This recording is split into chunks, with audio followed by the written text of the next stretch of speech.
Donald Trump, this is just into the newsroom. It's not live. He's answering a couple of questions from journalists. Let's listen in. They want to destroy the country. So I can't tell you, but it could happen. It shouldn't have happened, and it probably won't. I think the CR is going to get passed. We'll see, but it could happen. You never know. The Democrats are out of control. You saw that the other night during the speech when they wouldn't stand up for two of the young ladies were killed by illegal aliens, one with the cancer, the young man with the cancer, and all you want to do is stand up and applaud the man and the boy, the young boy. And nobody's ever seen anything like that. They're out of control. They've lost their minds.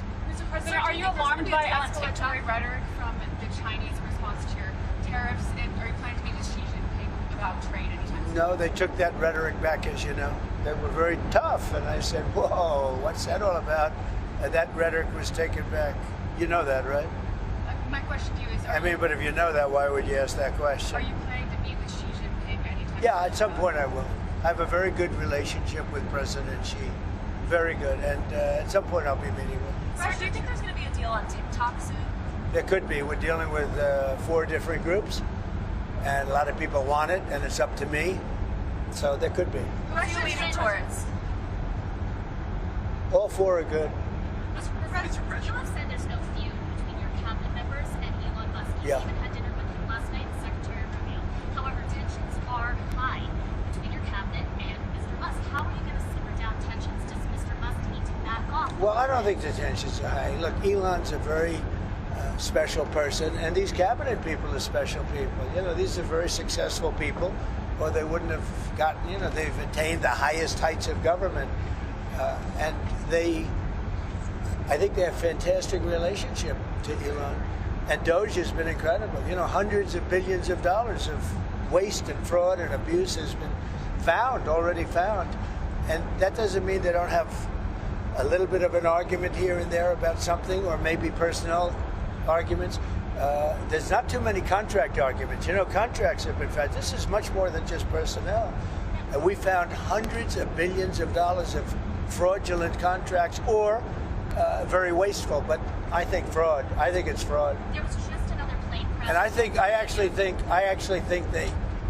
think really the cabinet, for the most part, I think they get along really well with Elon. There was just another plane crash in Pennsylvania today. Secretary Duffy's big concern is his department is being gutted. He's been, dealing with these crashes ever since he was sworn in. Does he have a legitimate concern? Well, that has nothing to do with the department. That was a small plane, and that would have happened whether you had a big department or a small department, as you understand. It's just they have space like this. They have times when things happen a little bit more often than normal, and then it goes back and you go many years without having a problem.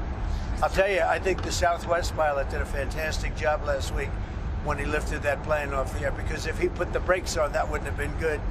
And I think the license should be maybe revoked for the plane that got in the way from the pilot, revoked for the plane that got in its way. But the way he immediately stepped in the gas and lifted up, as opposed to thinking for about 3 seconds when it would have been too late. The Southwest pilot or pilots they did a great job. Russia, China, and Iran are doing military exercises together. Does that concern you? No, not at all. Not at all. Why not? Because we're stronger than all of them. We have more power than all of them. I rebuilt the military.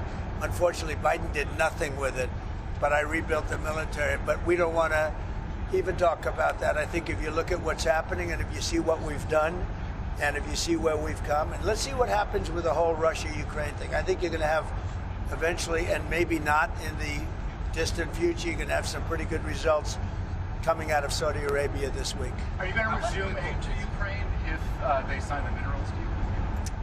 Well, I think they will sign the minerals deal, but I want them to want peace. Right now, how do they show that? How do they show they want peace? Well, right now they haven't shown it to the extent that they should. I think right now they haven't, but I think they will be, and I think it's going to become evident over the next 2 or 3 days. I think eventually, look, we have to have peace, and I'm doing this.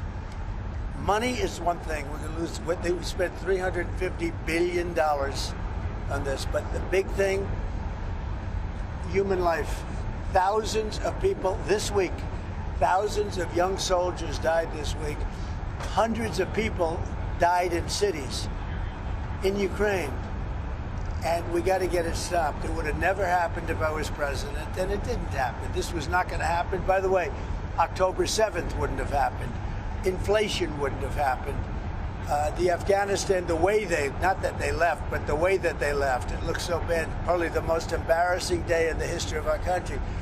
That wouldn't have happened. A lot of things wouldn't have happened, but it is what it is. I think we're going to have a good time. I think we're going to have a good result in Saudi Arabia, meaning they're hosting the various talks. And we have a lot of good people going out there. And I think Ukraine's going to do well. And I think Russia's going to do well. I think some very big things could happen this week. I hope so.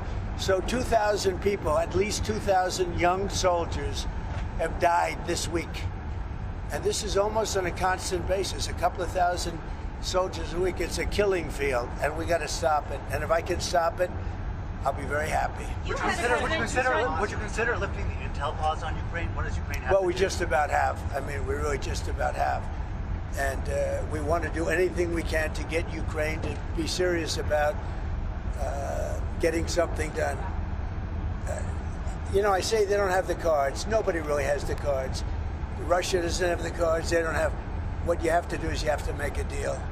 And you have to stop the killing. It's a senseless war. And we're going to get it stopped. You hesitated with Maria Bartiromo. Where are we? Are we just about? We're just about ready to land. Are you worried about a recession? Maria Bartiromo asked you, and you kind of hesitated.